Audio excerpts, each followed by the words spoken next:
And good morning to you, Grenada, Carriacou, and Petit Martinique. Once again, it is time for Hard Talk. My name is Sheldon Scott. Yeah.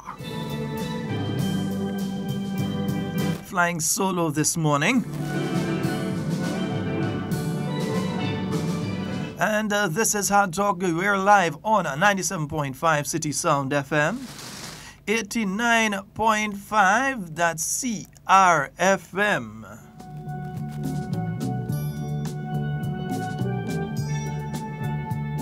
We're also live on 92.9 Sister Isle FM, out there on the Sister Isles of Carriacou and Petit Martinique.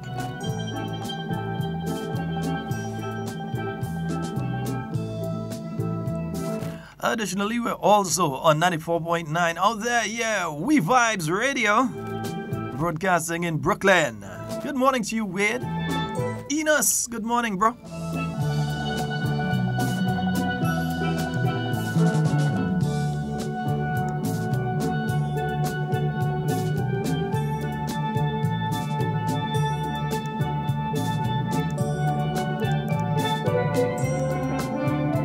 Yes, indeed. Just starting off with some, wonderful steel pan music. You don't have to wait until Carnival to hear that. Some people only want to play it around Carnival time.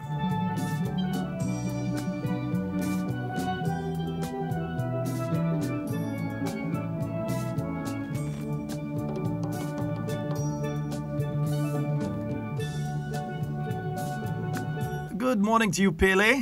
Hope you're having a wonderful day, Louisa. All of you just jumping onto the live, good morning.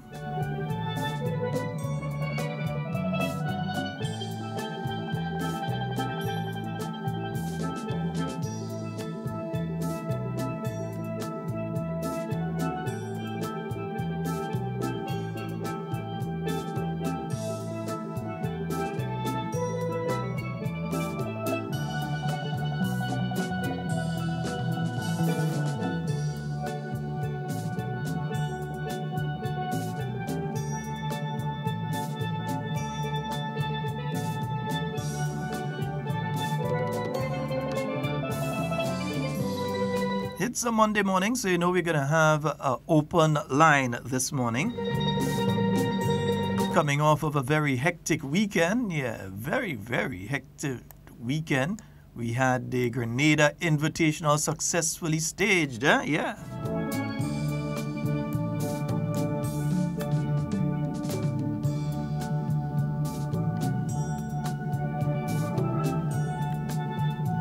Had a slew of international athletes performing right here in Grenada and enjoying themselves.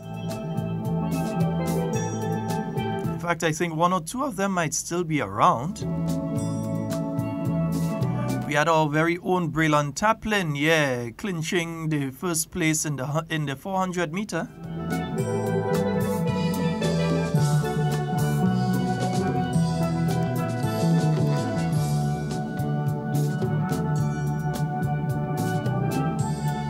Also, many of our local athletes, they've been in action overseas. Yeah, so it's shaping up to be a wonderful year for Grenada athletics and sports in general.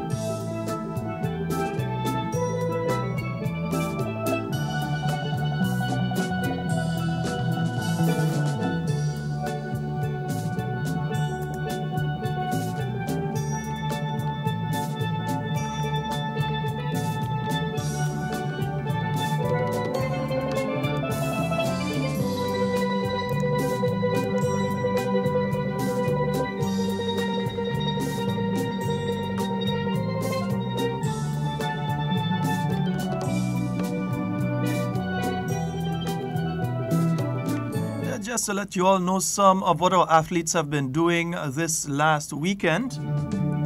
So we had Josh Boateng setting a new national record in the discus with a throw of 60.77 meters. That's Josh Boateng.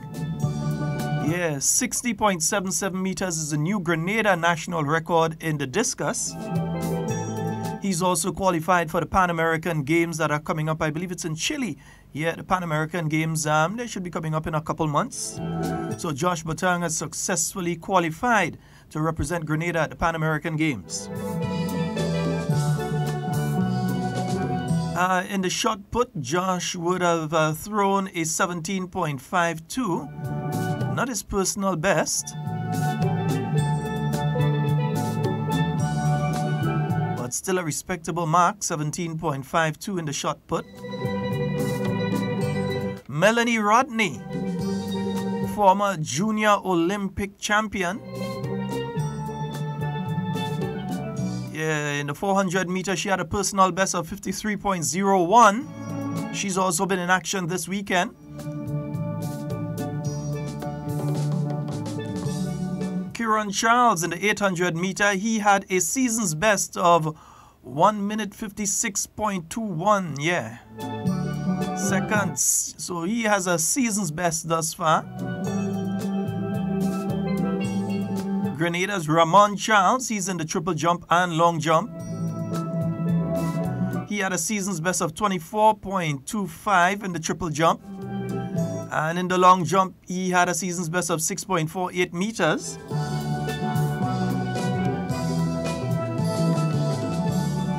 Back to the discus where we have Kellon Alexis and Joanne Jeremiah.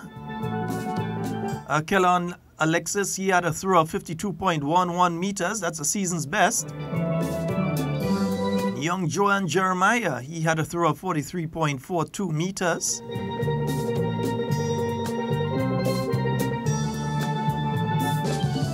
Young Philip Marcel, he's also been very busy over the weekend along with Kurt Modest, both of them in the 200 and 400 meters. Philip Marcel in the 200 meter had a time of 21.14. And in the 400 meter, he had a time of 48.71. Two respectable times, yeah? Kurt Modest in the 200 meter, 21.27. And in the 400 meter, 48.53. Also two respectable times. Ronnie Oliver. Good morning, Mrs. Oliver, wherever you are. Yeah. In the 100 meter, he had a time of 10.94. Yeah, so he's running in the high 10s. You could get it down to the low 10s very soon, yeah. And for those of you who like to call in, 440-7377. That's 440-7377.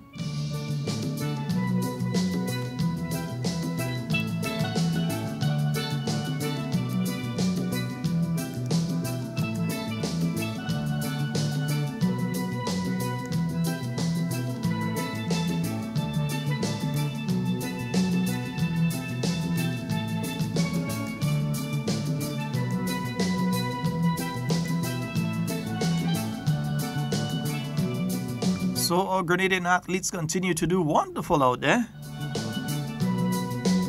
If you can get those guys in the 400 meter to get their times down to like a 45 from the 48s, yeah, like Philip Marcel and Kurt Modest in that 400 meter, if they can get their times down to like a 45, yeah, then we're talking thing for a 4x4 team.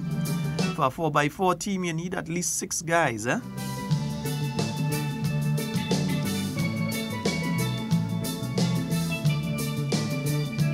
Also like to say a special good morning to Lyndon Victor and Kurt Felix, our decathlon athletes. I think they'll be heading over to the Pan American Games. I'm not absolutely sure if they're going to Pan American and then, or if they're going to skip Pan American and head down to the World Championships later this year in the Middle East. That would be in early October, late September, early October. Know that next year is an Olympic year. So our athletes are in preparation. Also say good morning to our Olympic gold and silver medalist, Kirani James. Now he's preparing to start his season in a couple months' time.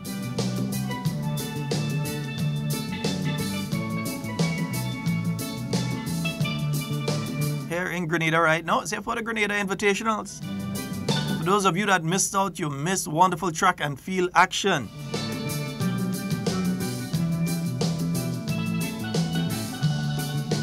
don't think we could pay for the type of advertisement that we got on Saturday. Millions of dollars worth, and broadcast via ESPN, the world leader in sports entertainment. And not just broadcast live, but it will also be rebroadcast. I'd like to say thank you and goodbye to the team from ESPN who've been here for a couple of days, preparing, making sure everything is going well for the Invitational.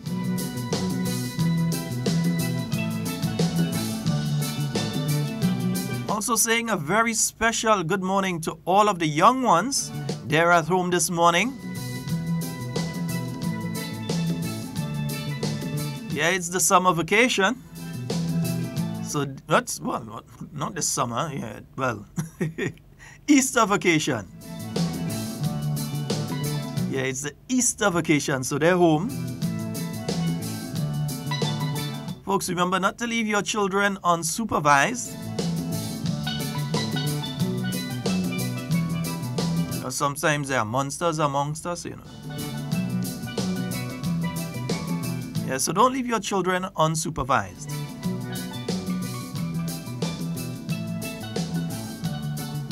But also, those of you that are preparing to go deep now into your CXC examinations, and those that are preparing for the CPEA, you have 2 weeks where you're not in school. And those of you that are writing the CXC, generally, you had your last assembly on Friday, some of you on Thursday, 1 or 2 on Thursday actually had it. And the vast majority of you had your last assembly or your final assembly on Friday last. It means, therefore, that you're basically at home unless you have to go and do an examination. Yeah? So when you have to do an exam, you're going to go in. And after that, the next time the school's seeing you when you finish do the exams, when you're going for graduation practice and then graduation and so on.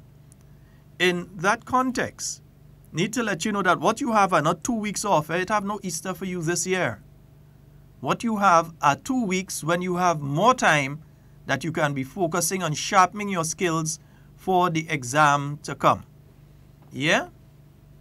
Whether it's going over some of the past papers in math or in English, language or English literature, according to which one you're doing, or economics or whichever area that you're doing your subjects in. This is the perfect time for you to be able to go over the work that you've done before. Go over the work that you've done before. Those who are preparing for CPEA, yeah, to do your practice tests, to make sure that you review and reread and revise, that you go back into your textbooks, that if you're not clear on something, that you find someone who can explain it to you. It might be a fellow classmate. You may have that relationship with your teacher or whoever it is, that you can find them to clarify different things that you don't understand. Be you doing CXC or CPEA, that you take that time. It's not that you get a chance to, well, I know Easter time when I was small was no time so all over the bush. Yeah, looking for me in the bush or in the river or in the sea. One or the other, yeah. If I'm not in the bush or in the river or in the sea, I'm flying kite, I'm going for mango, all kind of trouble taking place right now. But when it was time for common entrance and CXCs, didn't have that. Yeah? You had to buckle down and get ready. Nice?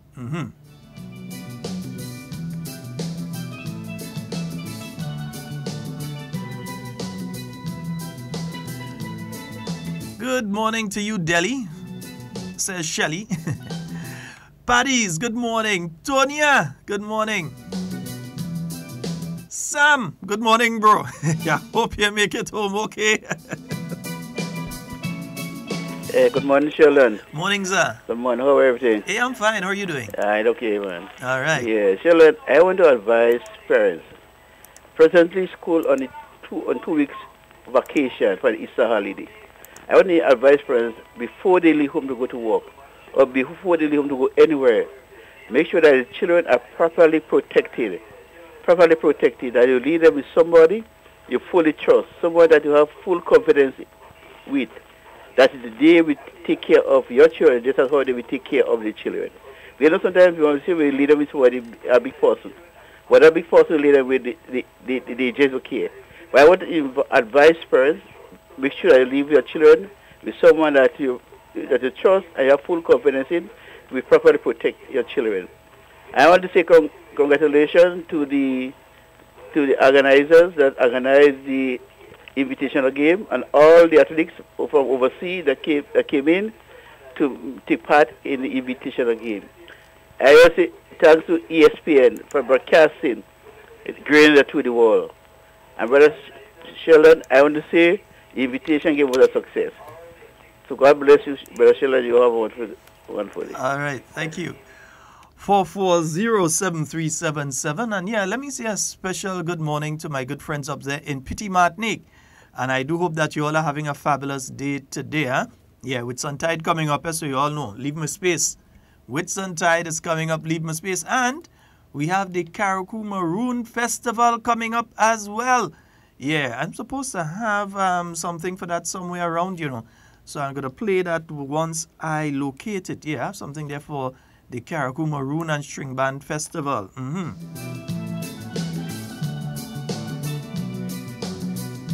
Good morning, Linda Imelda. Hope you're having a fabulous morning. And Cynthia, morning.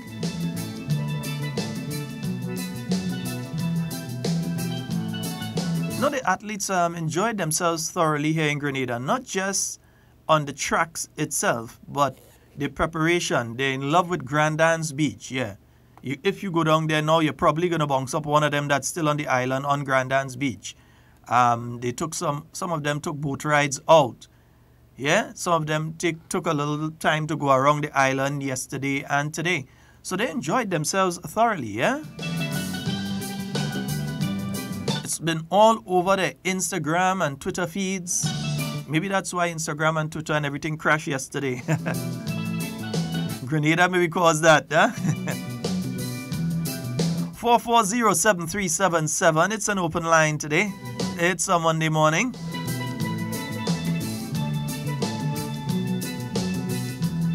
Consider this, 20 years ago or so, you couldn't be talking about having any Grenada Invitational. The big names we used to see on the Olympics and hear on the radio, because, you know, back in the days, mainly a radio, you're hearing some of those things on. Yeah, so the big names we used to listen to on our radio, and we used to watch them on television.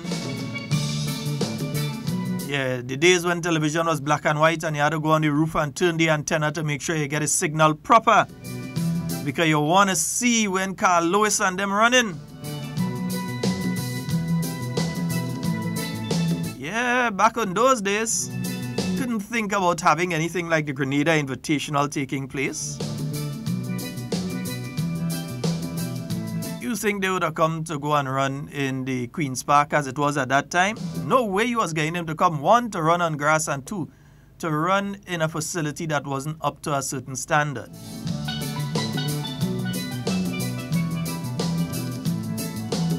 But now we have a world-class facility, yeah, the Grenada National Stadium, including the Karani James Athletic Stadium and the Cricket Stadium.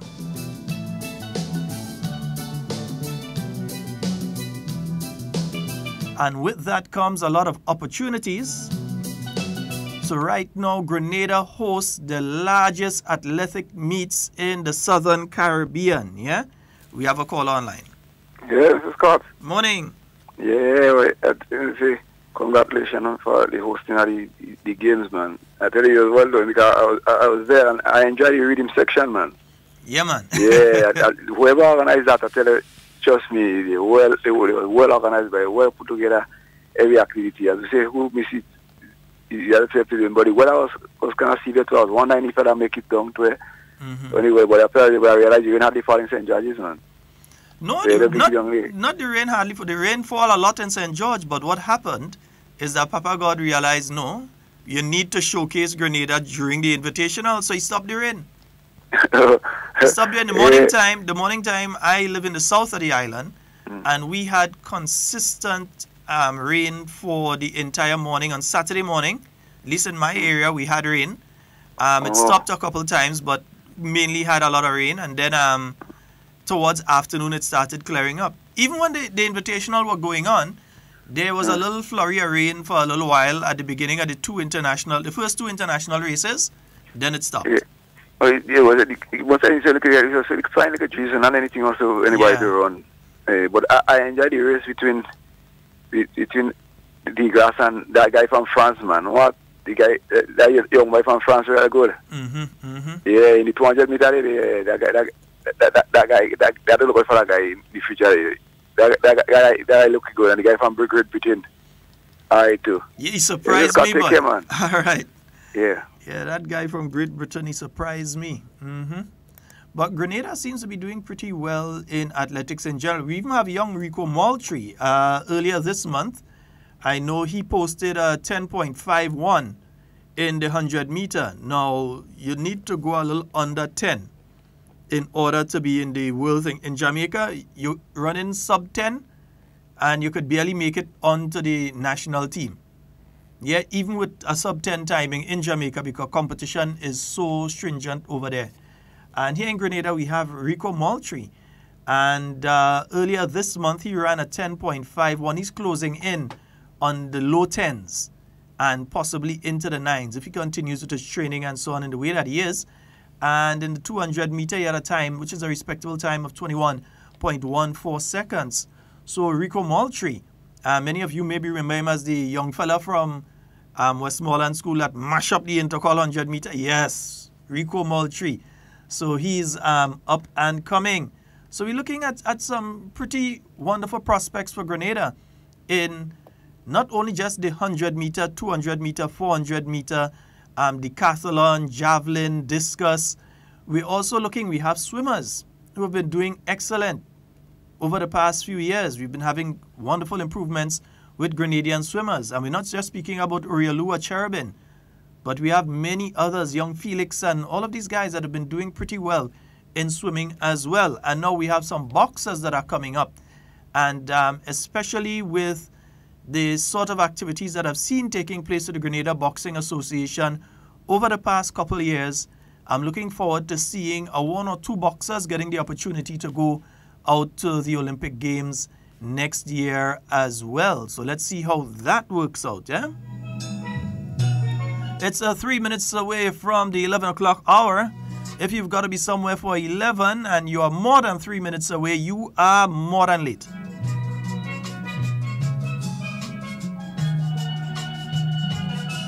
Also this month, April has been a really good month for sports. We had Lyndon Victor. He broke the national record in relation to the pole vault.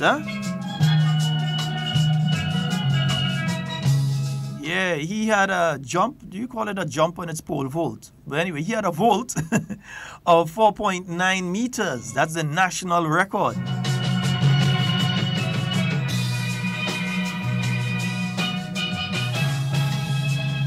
There are still some national records, though, that need to be broken. Some of them are dating back to the 1990s and even 1980s. Yeah, some people still hold some national records when it comes to sports there.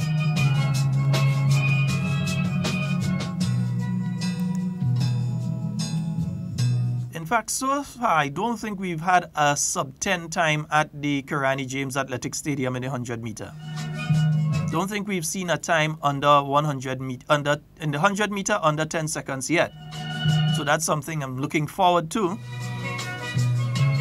But sorry, Asafa Powell wasn't able to run at the meet. He was here in Grenada, suffered an injury, and was unable to compete.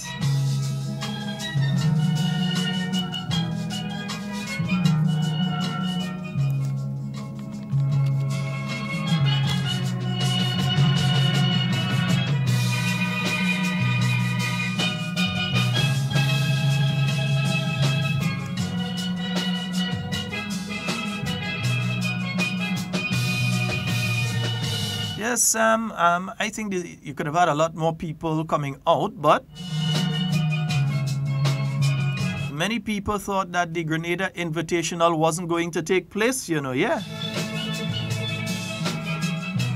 But I know usually in October, November is when you start hearing about it and you have the launch and you see all the athletes and so. That came a bit late this time. Then you had a lot of the rain and so on Friday night into Saturday. And some people who may have bought a ticket at the stadium and come in, and so they thought, well, nah, this thing might not, all this rain and so on.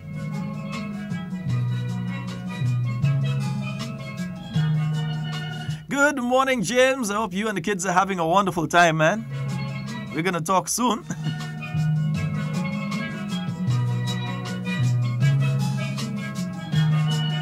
Yeah, James, way too much Carib. Way too much Carib. I'd been saying earlier that Grenada has the largest athletics meet in the Southern Caribbean. That's the Grenada Invitational. What a lot of folks don't realize too is that, next door in Trinidad, they don't have anything like this. And Trinidadians pride themselves on multiple Olympic winners and so on in various events. Lalon Gordon and Wendell Motley and Paisley Crawford and Atto Bolden. They have the Paisley Crawford Stadium. But they can't pull off what Grenada has been able to pull off. And kudos to the organizing committee. Yeah, Dexter and Carleen and Ian, the whole squad that worked so hard to put together the Grenada Invitational 2019. Third year, consistency is important.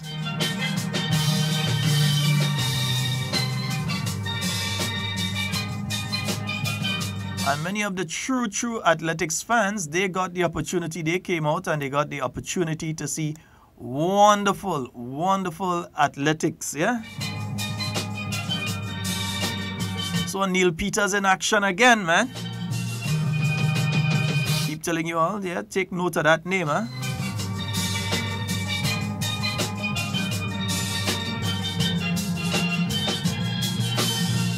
This weekend is going to be the Easter weekend. Yeah, short week this week. Yeah, so don't expect any program on Friday, eh? It's going to be a short week this week.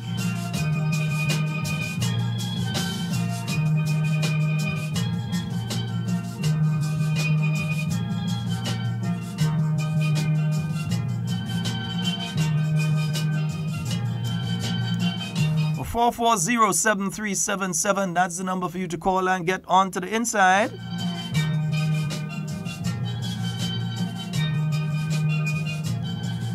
One of the things I know all of us would like to see now is an athletic facility in St. Andrew to the level or even better than the National Stadium facility. Yeah, if we could get one of that in St. Andrew. Not that you're going to take over the Progress Park and do that, but if you could get one next to the Progress Park or close to it, yeah, that would be absolutely wonderful.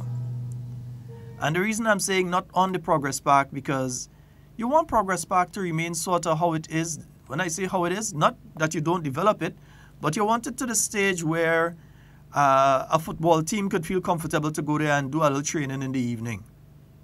Or that you could have a cricket competition taking place there and so. Maybe if Grenada has to do an indoor facility, yes, St. Andrew. I, for one, will be pushing for that one, eh? Yeah, next athletic facility or next big one, yeah, St. Andrew. And you want an indoor facility, yeah. Rain, no rain, the show must go on.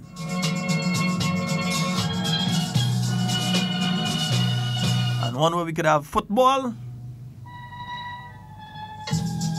And we could have athletics. And even cycling, yeah?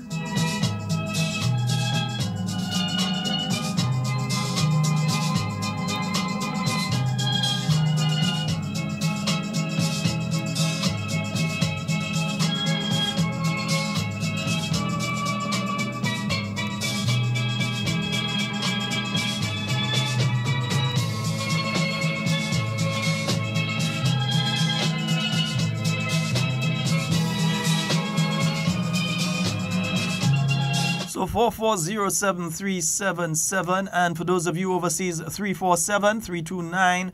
3101. Let me give you the overseas number again. 347-329-3101. Those are the numbers for you to call and get on to the inside win. Good morning, bro. And Louisa, good morning. I hope that you all are having a wonderful morning this morning. Yeah, it's the Holy Week. See how things change, Somewhere in the 60s, 70s, there's no possible way you could hear steel pan during Holy Week, no? You ain't hearing that.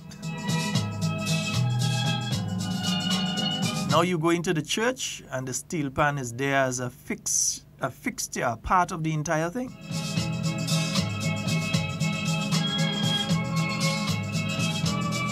Martin, good morning. Hey, and Martin and Miss V, good morning.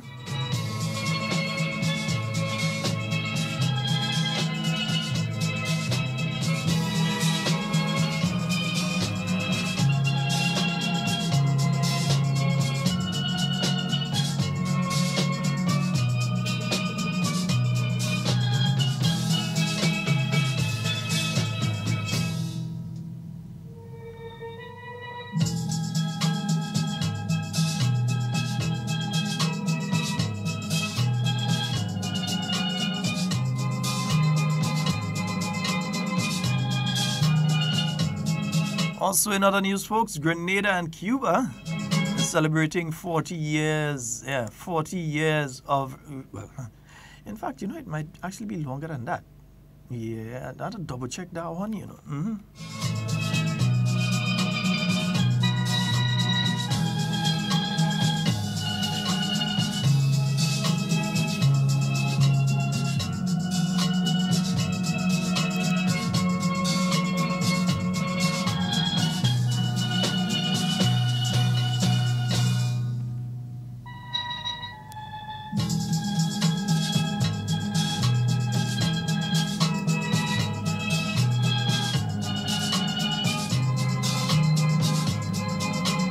Trying to pull up my what's happening file here.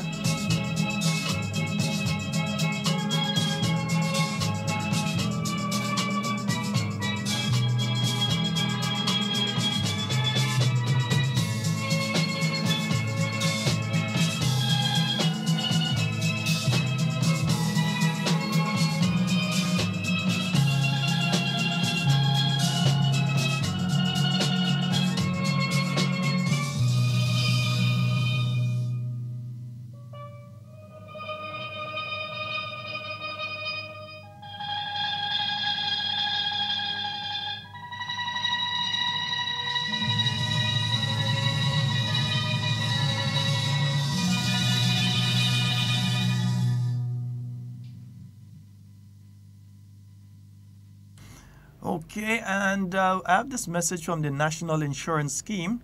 They would like to remind employers that today, the 15th of April, is the contribution deadline for the month of March 2019.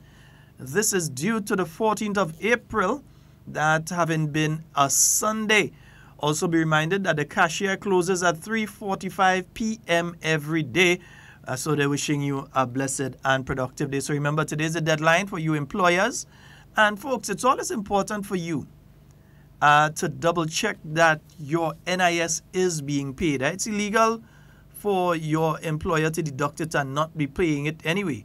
But it's important for you to check every now and again. Make a little check with NIS and see that your contributions are being made. See where you are with your contributions. Because you have to have a certain number of contributions. There must be a certain number in order for you to qualify for your pension when that time comes. Yeah? So you don't want 10, 15 years from now is when you realize you fell short by about 3 months or 4 months because in and between you worked for an employer who did not pay your NIS when they were supposed to pay it for you. Yeah? So it's important for you to check on that. We have a caller online. Good morning. Good morning. Hello, good morning. Good morning. Morning. HARDTALK? Yes, it is. Is this HARDTALK? Yes, it is. Go right ahead. Yes, I would like to know what time they will be paying the seed program. It started. It should have started today, I believe. Hello. Yeah, I think it started today. If I remember correctly from the info I got last week, Yeah. it's supposed to start today. Today? Yeah, they had to move it. Remember, Friday is a holiday. And so is next week, Monday, and it's supposed to be paid at the middle of the month. So it should be started today. Okay. All right, so Okay. for the seed payment, you should be able to receive that today. I'll reconfirm for you, but I know when I messaged in relation to that last week, I was told this week. Okay. All right, and it's Okay. specific today. All right, no Okay, problem. thank you. Okay. Yeah, so for those of you who have to receive your seed payments, yeah, if I remember correctly, I'm just looking for the message.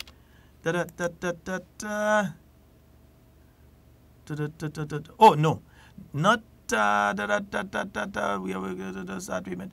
Okay, it's not today. Sorry, let me correct. It's not starting today. It's starting Wednesday. It's a good thing I went back to look at the message. So it will start on Wednesday of this week. All right. So let me announce that again. The seed payment, it hasn't started today. It's going to start on Wednesday. So Wednesday and Thursday, because usually it starts on a Thursday, but Friday being a holiday and next week Monday being a holiday, it's going to start on Wednesday.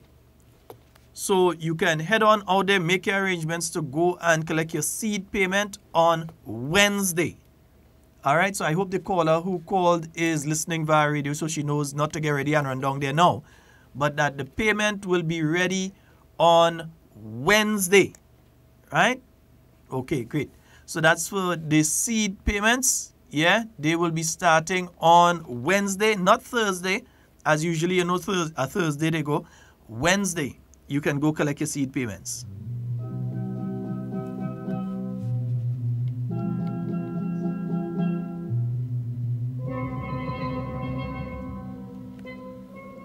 Also, to let you all know, the stakeholders meetings where the NIS is going around and they are having these meetings with you, the general public. All of us are involved in the NIS, all. So we all have our say. And the NIS is going around, they're having that meetings with individuals about, well, not individual, but the grouping, to speak about the possibility of the changes to the NIS right now. One, increasing the payments, increasing the amount that you pay for NIS or to NIS. And secondly, in relation to raising the age of retirement. So there are two aspects to that they're looking at, plus several other things.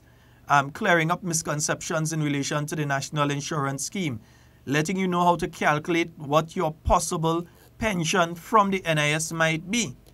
Yeah? So they're giving you all of that information, so it's important that you go out and hear what they have to say. From what I see on the schedule, they've already had meetings in Carriacou, Petit Martinique, Carriacou and Petit Martinique. The next one, the stakeholder meeting, is scheduled for St. John, and that's going to be on the 30th of April from 5 p.m. And it's scheduled for the St. John Anglican School. Following that, they moved to St. Patrick and the St. Patrick Anglican School on the 7th of May.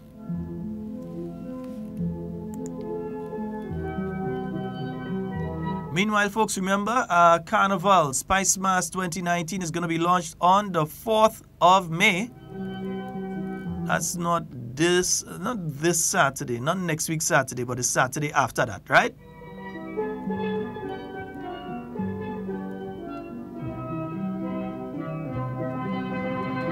So for the next 3 weeks are all short weeks, eh? So this week you have Friday off. Next week you have Monday off. And the following week you have Wednesday off. So 3 short weeks back to back. Yeah, let me tell you that again. You got this Friday off, that's Good Friday. Next week, Monday, Easter Monday. And the following week, the Wednesday, the 1st of May, or May Day, International Workers' Day. We may try to get President of the Senate, the Senator, the Honorable Chester Humphrey. We may attempt to get him in before May Day, so we could have a chat, yeah?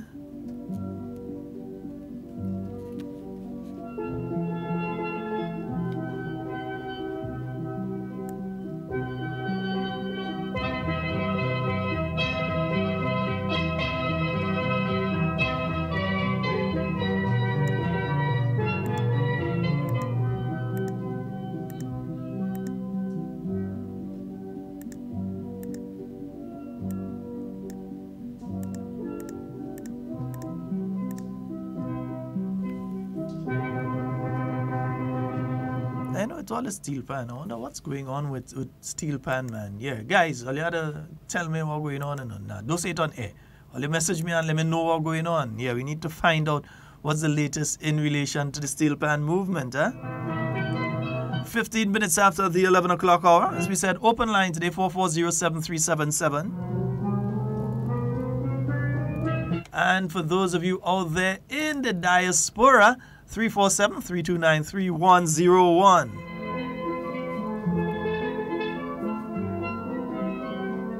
No, a lot of folks are speaking about a particular issue there, huh?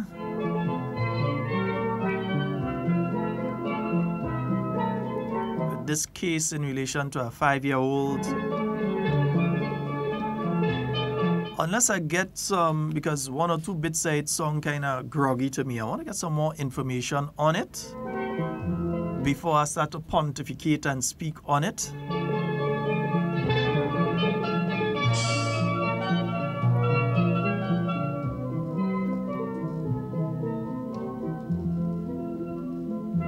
Definitely, I need to get some more info. Good morning, Junior. Good morning. Linda, morning. Brenda, good morning. Yeah, definitely want to find some more information on that before I say anything in relation to it. Because something is already.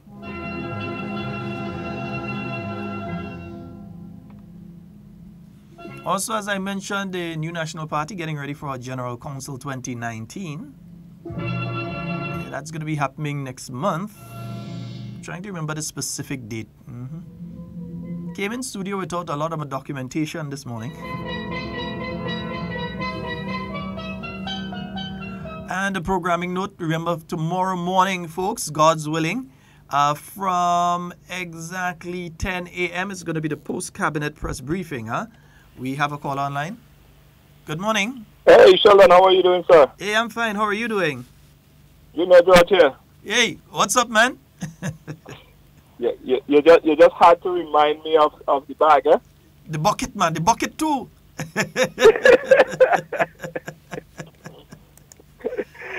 Yeah.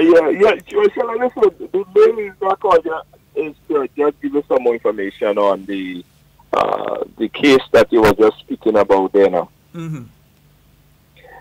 As related to the 5-year-old child that was sexually abused by 45-year-old, and it turned out that he didn't serve any jail time at all. And I mean, a lot of people are upset about it. It's a story that we broke here and ran along because the mother reached out to me, and provided the information. And to tell you the truth, when I heard the thing, I was shocked.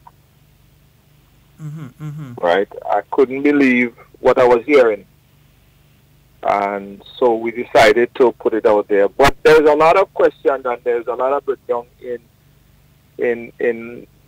protocol, which I think that needs to be addressed, because a lot of people are reaching out and trying to find out, asking me to release names of individuals, which we are, because we have the case file. But what's most important is a little question that I would like to find out. One of the questions is the police prosecutor and the person who took the report at the station. Why did they advise the parents that they could only file one charge against the perpetrator, even though, in fact, the parents told them that the child said that it happened on multiple occasions? Well, you see, in the first instance, we have to confirm whether that was done or not, or was there a misunderstanding of what was being said. Because lots of times people walk off after you explain something to them with a totally different understanding of what you just explained, not defending anybody. But what I'm saying is that from time to time, sometimes we hear these things, and when we do further investigation, only to find out that there was a misunderstanding of what was said. Well, here is the misunderstanding, and that's what I'm trying to clear up, right? He was found uncharged, which was assault. He pled guilty on touching the minor, and that's a fact, right?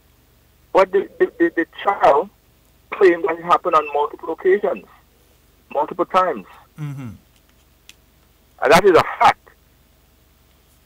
So did he admit to doing said act multiple times?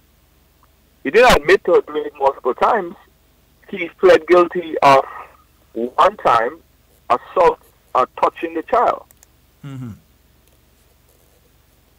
So then it comes to a question of he say, she say. The child alleged that it happened on multiple times.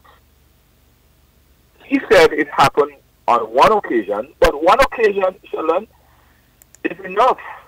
Yeah. I mean,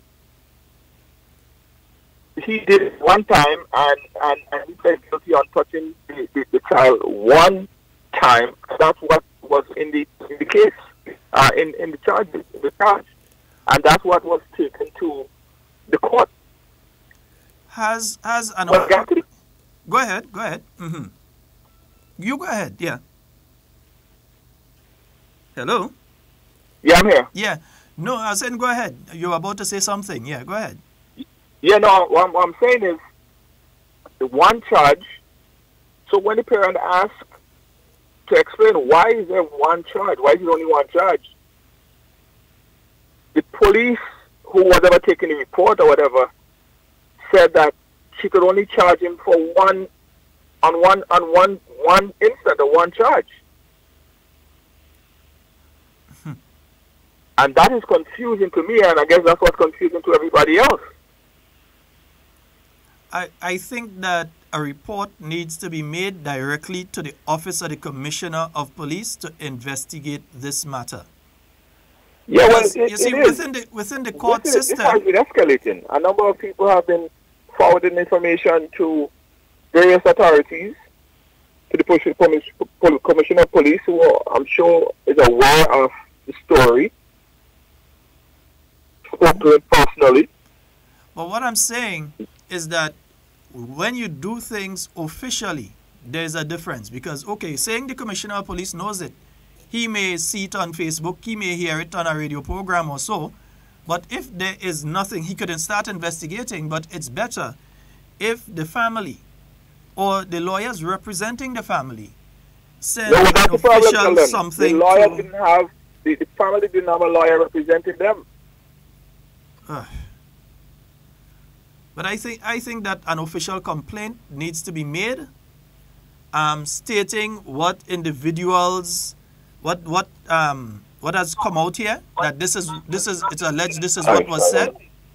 So I think that needs to, I'm trying to mute this audio here. Okay. Sorry. Now go ahead. I was trying to mute the audio here.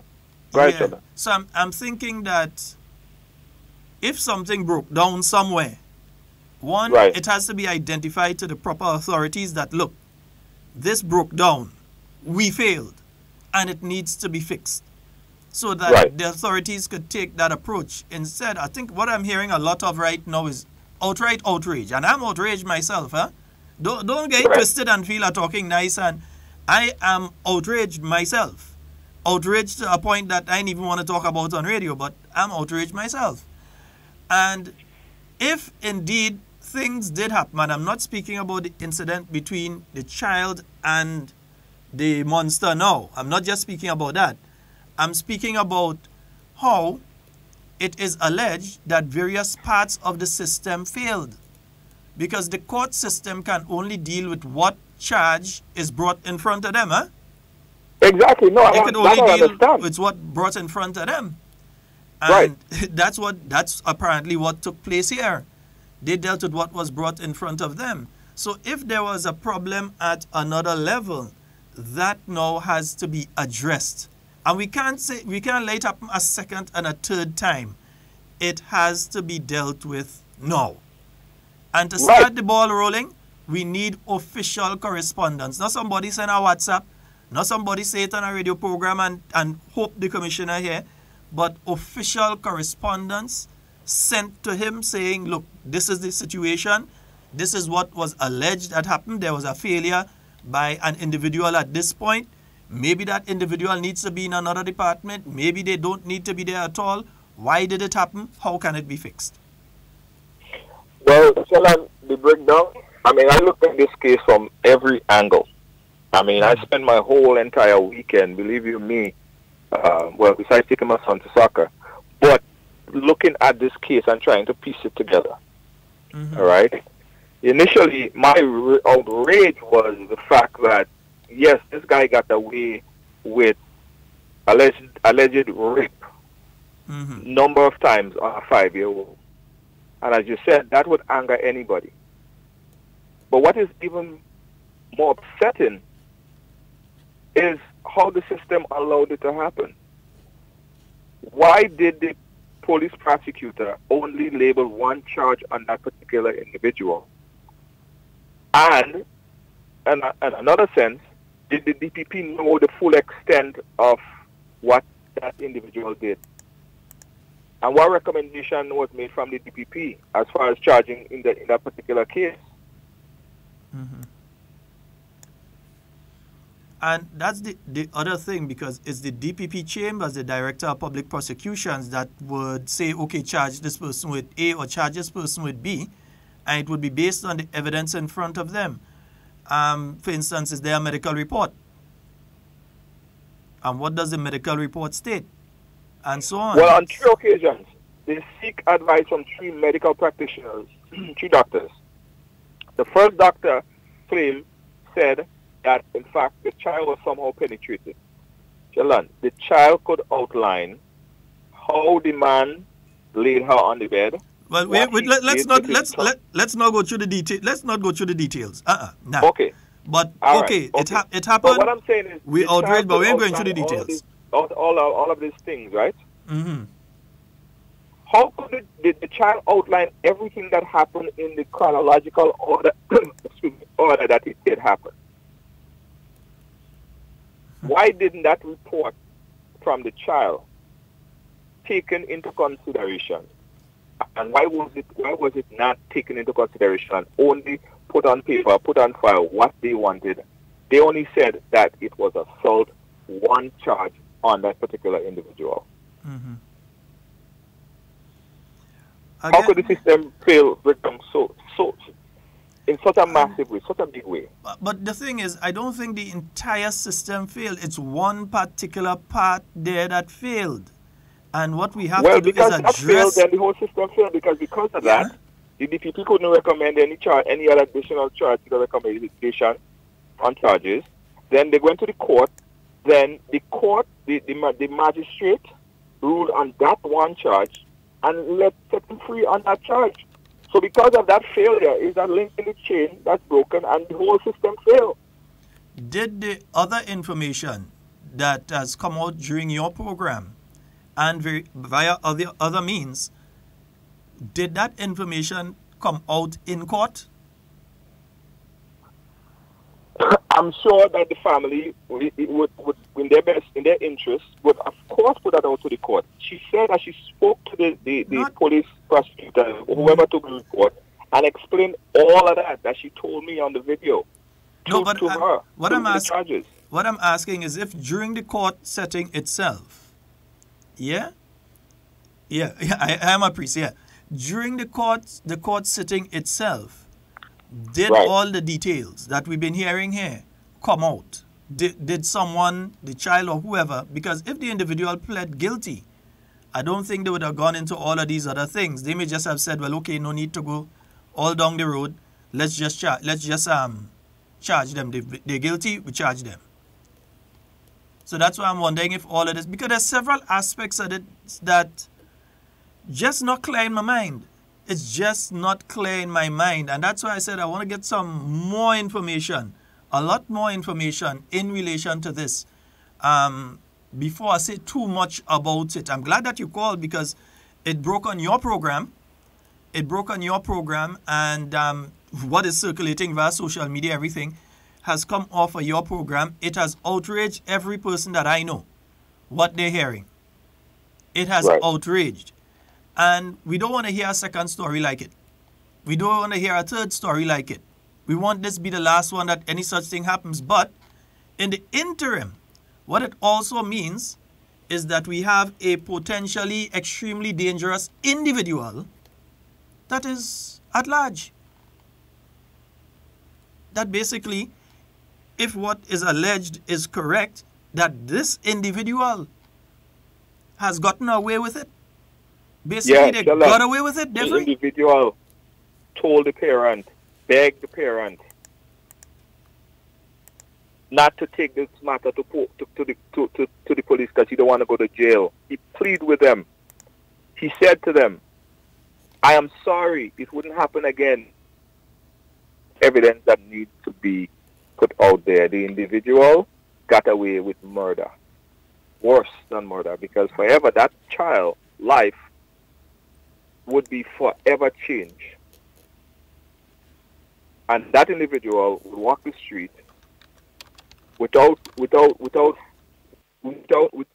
any problems. I was speaking to an individual today, and they said, boy, sometimes we walk on the street and we see those little girls and those women, and they're promiscuous, and we're calling them names and all of that stuff, and we don't know the whole story. We don't know the whole story. What happened unwillingly to them in the younger time in their life. And this story is something that is the start of what we may see in a few years, because she is forever damaged. And who is helping the child? Who is taking the child to counseling? The child right now is just talking to the mother, and the child is telling the mother, Mom, are you killing yet? Are you killing yet? She feels like the whole entire system failed her.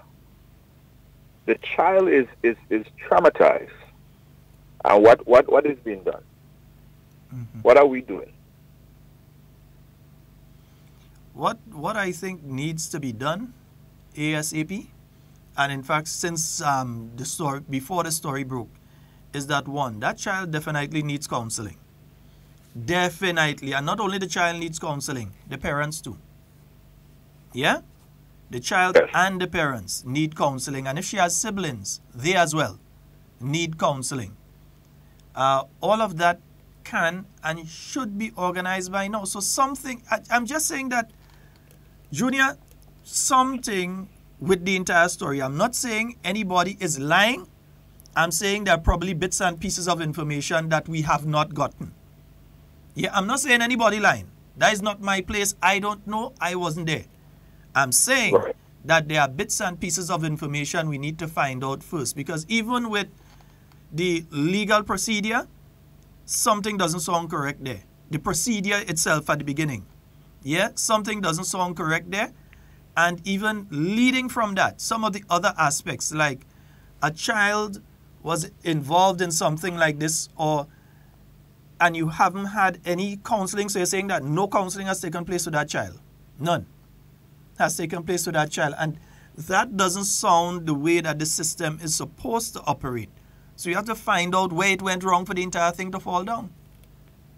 We have to find out. Well, the fact remains, and public knowledge right now, if anyone wants to go check it out, they could go to the court and pull that file. Mm-hmm. Mm-hmm. Well, I'm going to do some investigation. The guy pled guilty for this. The court charged him $2,200, and he's walking free. He pled guilty on the one count that was assigned to him by the police prosecutor whoever took the report, and the police prosecutor. That was the charge. That was the charge that was laid on him. Mm-hmm. So he got the benefit of the doubt. He said it was one time. The child said it was 18 times. He got the benefit of the law. Question is why? Why is it allowed that he got the benefit of the law, and essentially what they're doing is they're calling the child a liar? Mm-hmm. That sounds like a story that I heard before.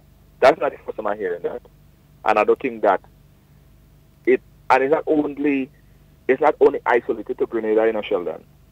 That I hear the stories on them on a regular basis. On a ride-along program, sometime on a weekly basis, we get messages of people who went through stuff similarly, and again, not isolated to Grenada.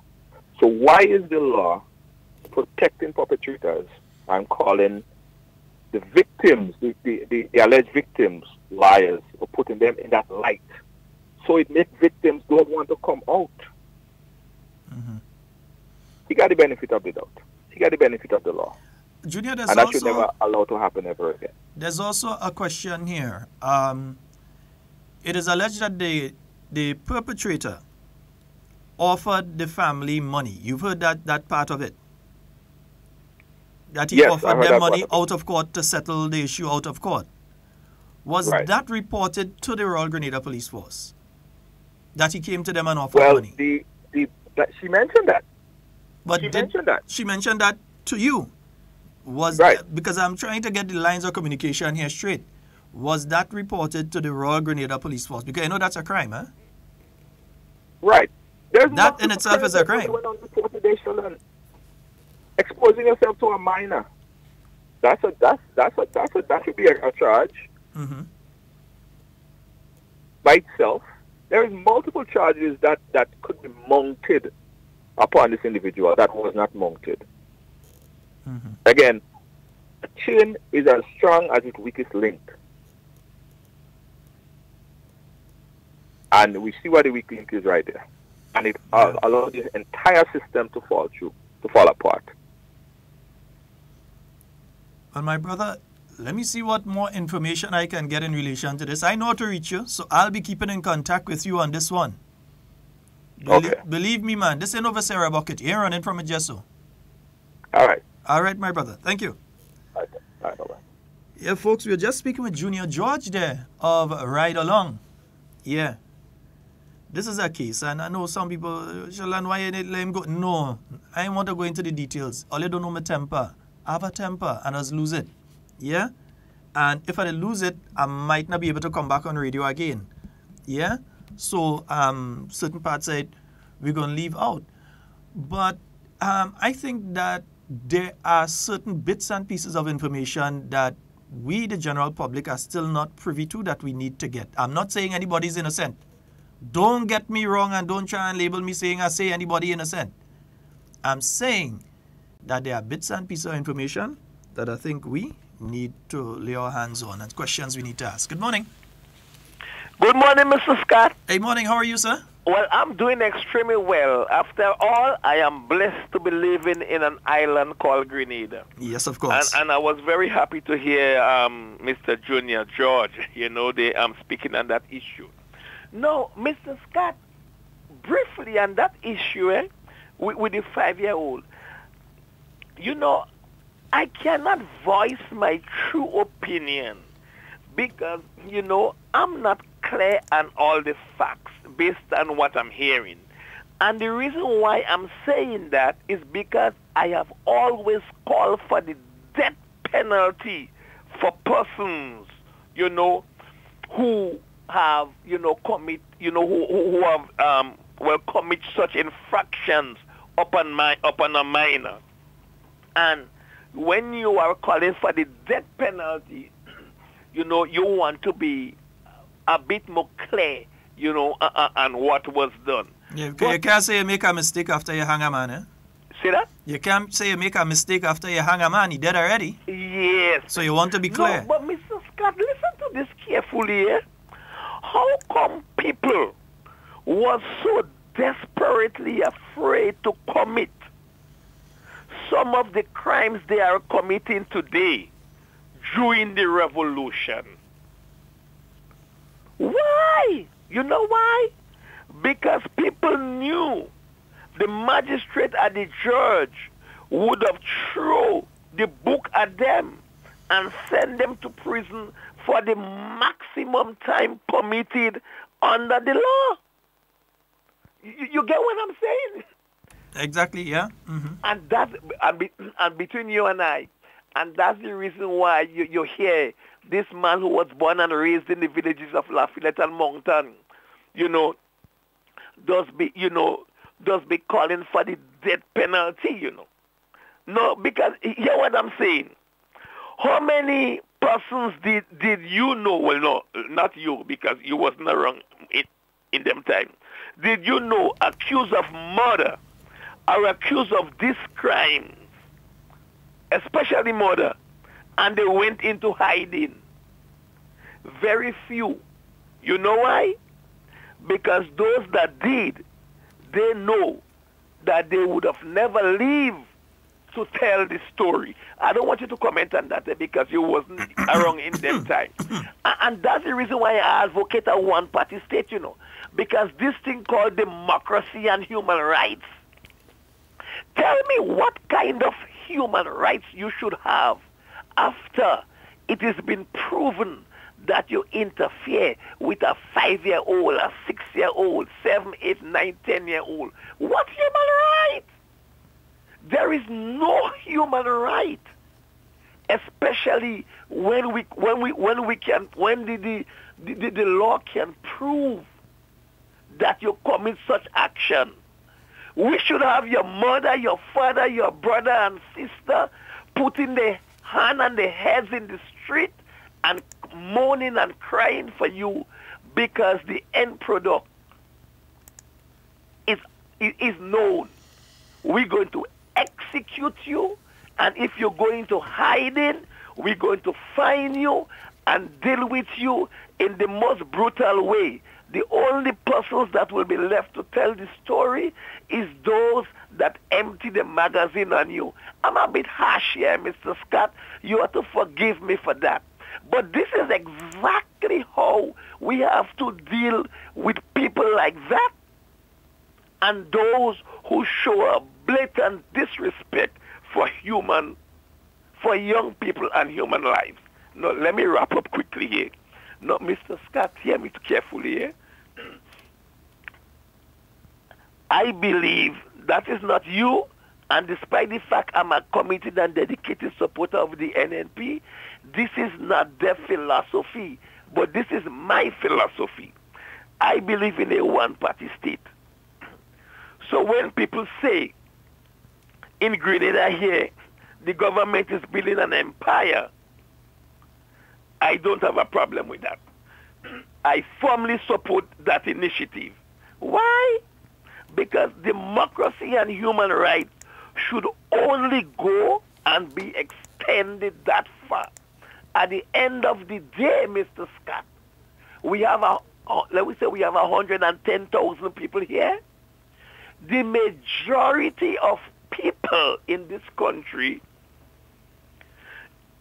is whose interest we should have at heart. And if there is 3,000 or 4,000 people, well, in English language, I'm not too bright to differentiate between people and persons. I put them in the same category. And the majority of people and the minority of people are persons that violated the rights of the vast majority. We should have very little consideration for them. So whatever the consequences would be, I'm okay with that. Now listen to this last part. I believe public servants in key positions must be on the same pages must be on the same page that are in connection with what we're trying to achieve.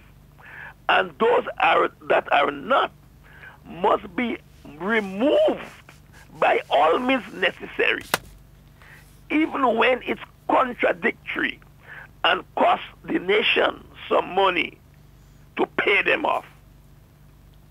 We have to do it. Why? Because it's worth it now. Because the structures that will be put in place with the new team players will worth much more than what it costs us to remove them out of the way. Mr. Scott, listen to this carefully here, my brother. Listen to this here. There are those, give me 2 seconds, I'll go wrap. There are those that is disputing the economic and financial progress that the world's most reputable economic and financial institutions have said Grenada have made. They're disputing it. But they are still asking for so much from the government. Now, if the country have not progressed, where is the money going to come from? Especially especially when all the positive economic indicators are disputed by those who are asking for it. If the country have not progressed, Mr. Scott, where did the $110 million came from to pay public servants benefits? If the country have not progressed, where did the over the $140 million came from to pay all the unpaid claims that was left in the Treasury by the former administration? If the country have not progressed, where did the money come from to hire over 300 teachers? If the country have not progressed, how come the country no longer have an $18 million a month deficit? Mr. Scott, let me wrap here in the last 2 seconds. Who is hoodwinking who? Who is bamboozling who in this country? Mr. Scott, listen, as a committed and dedicated supporter of this government and the NNP, I'm not saying that this government have not made mistakes. I'm quite aware of the mistakes that they have made that have cost us money today. I'm aware of that. But Mr. Scott, the present alternative is not operating as a group of people that we can trust and that we can give a chance to handle our affairs. I thank you for the time, my brother. All right, my brother. I ain't agree with you. They ain't alternative. So, yeah, I ain't even getting him the mantle of alternative. But as I said, I'll get some more information. I don't want to go out there pontificating on things when I have holes in my knowledge as to how the entire thing happened, what took place, who said what. So far, all I have is third and fourth hand information. Third, fourth hand information. Yeah? And it is a serious matter. People's lives are involved here. So we have to make sure that when we go out there and when we speak on it, yeah, you have to get as much information as possible. Yeah, so I'm going to find out as much as I can find out in relation to that particular issue, because certain aspects of it, as I said, I'm not saying anyone is lying. Don't go out there and say, Sheldon, say anybody lying. I'm not saying anybody lying. I'm saying that there are holes in the information. Questions that probably should have been asked that were not asked. Information that should have been given that has not been given.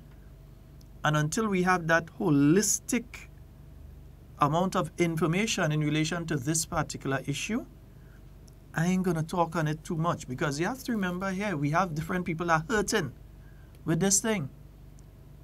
Different people hurting. Yeah? We have a caller. Hello, good morning. Hi, good morning. Hello, good morning. Good morning. Morning, Mr. Scott. How are you doing, sir? I'm okay. Go right ahead. I tend to agree with you when you said there is holes, you know? Mm-hmm. But one of the things that I want to say is that one charge is enough to land that man in jail. And if they had one charge, he should have been in jail. So, that's my take. Okay. Anyway, right. I want to congratulate the organizers for the invitational on Saturday. They did a very good job. It was well put together. I enjoyed myself to the fullest. And I must say congratulations to the athletes who took part and the young ladies that danced for us. They were very, very beautiful. All right. The music was right and everything, and I enjoyed myself. I want to say hats off to the Grenada Invitational Committee. Thank you. Okay, brother. Yeah, the thing is, yeah, charge, but there are charges where you have a maximum fine, you have a custodial sentence. In other words, you have a sentence, you can be sentenced to prison. There are others where Not necessarily that you can be sentenced to prison, but that you can be fined and those kind of things. So, as I said, there's a lot of information we need to get first before we Hello? clear it. Good morning. Hi, I just want to quickly say, the mere fact that the man plead guilty, to my mind, he should have been imprisoned with hard labor and no money passing. And I think this is very unjust and it's grinding me. And I really hope that child is not in the blood. Have a good day, Sheldon. All right, my dear. But again, as I said, what was said in court? Do we know that if the magistrate or the judge, whoever was dealing with this case, got all of this information? We don't know. So let me find out before we make any harsh. Let me find out exactly, because there's some questions that I know who to call and ask. But there's some questions that I need answered there. Some things that I'm not clear on. You all know. I'm the first person that will come here and start a cuss and carry on in relation to something like that. You know that. But I'm just not clear on certain aspects of what is taking place there, or what has taken place there. I want to be much more clear on it. All right? Before we end today's program, though, I want to make sure and say a special good morning to my good friend Fluffy. Fluffy, I hear your thing was nice, man. Yeah, somebody tell me they went down there, they well enjoyed themselves. Yeah? I see food pass for all kind of thing, Fluffy. They're already looking forward to the 2020 edition. Yeah? They're looking forward to the 2020 edition. All right? Nice. Beautiful. And good morning to all of the busmen down there on the bus terminal. You see, a lot of times, and I've taken this approach to many issues, many issues. When you take the first emotional approach, it usually isn't the correct one. So I heard the story and was immediately outraged. But then on consideration, started to say, well, how could this happen? And then after how could this happen, then why did this happen? Where did the errors take place? You know, sometimes you have to ask yourself those questions. There are things that have happened before, and I could have immediately taken the emotional approach, which is usually the wrong one, the emotional approach, and just jump on it and start a quarrel and cuss and get on and all kind of thing. But I decided that sometimes that approach doesn't help anything. We have a caller online. Good morning. 1 second. Thing was so nice. Fluffy came to pick us up this morning 20 minutes early. He had us to go all around Munich and picking up his different passengers from the house, because he enjoyed himself and everything worked on so well on Saturday night. I'm telling him that this morning he was extremely early. Thank you. My brother. Fluffy. Yes, I'm saying the emotional approach doesn't always work.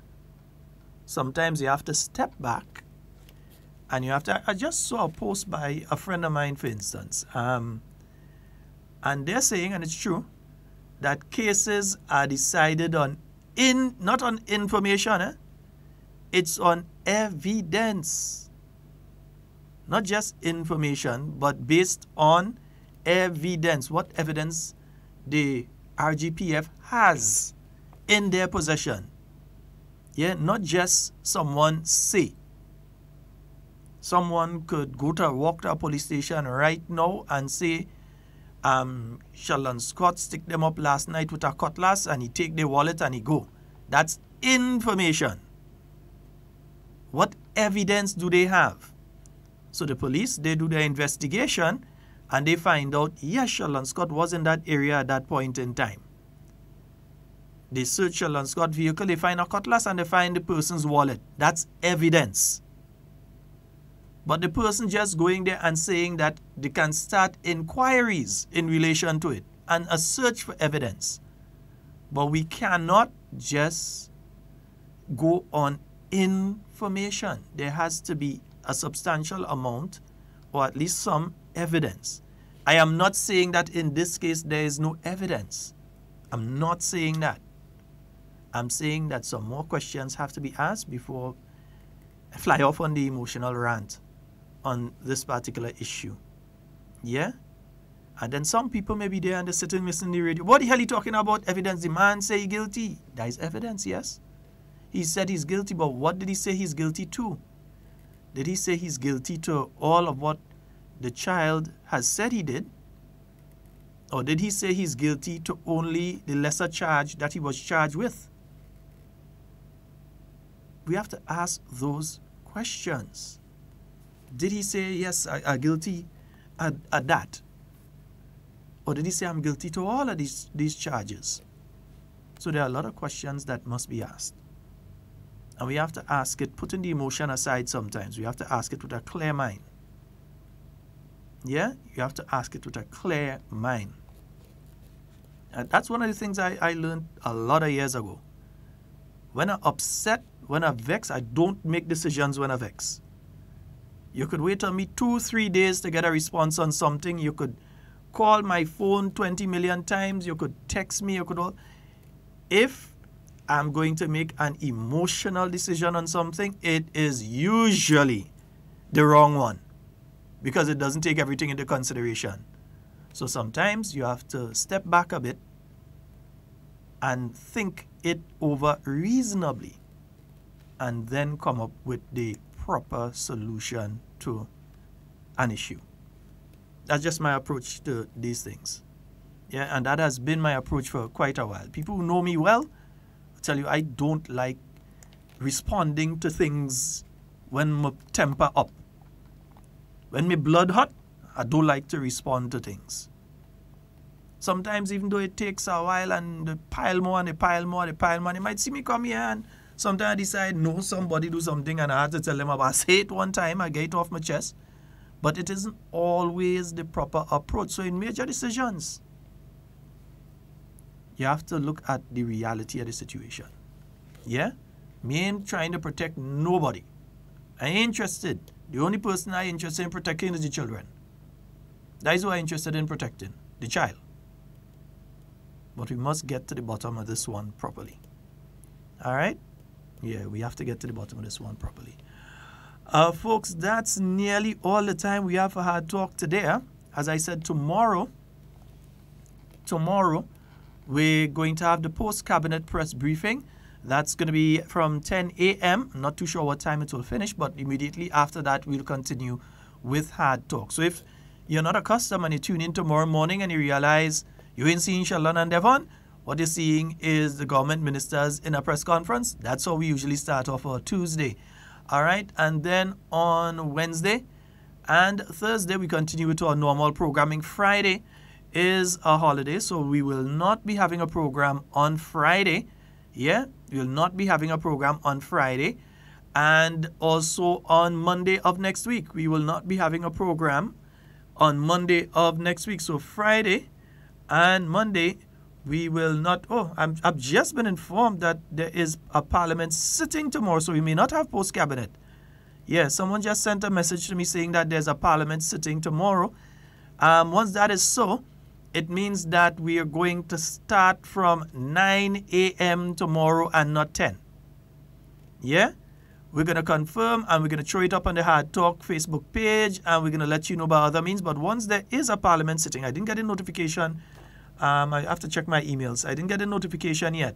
So thank you so very much, my friend, that there's a parliament sitting tomorrow. Once that is the case, we will not have the post-cabinet press briefing because they will not put a post-cabinet press briefing on the same day and time as a parliament sitting. Parliament sittings usually begin at 9. Sometimes, due to different activities, you may be having an international conference and so in Grenada. Sometimes they have a short parliament sitting and they would start it at 1 o'clock or 12 or so, just for a short period of time.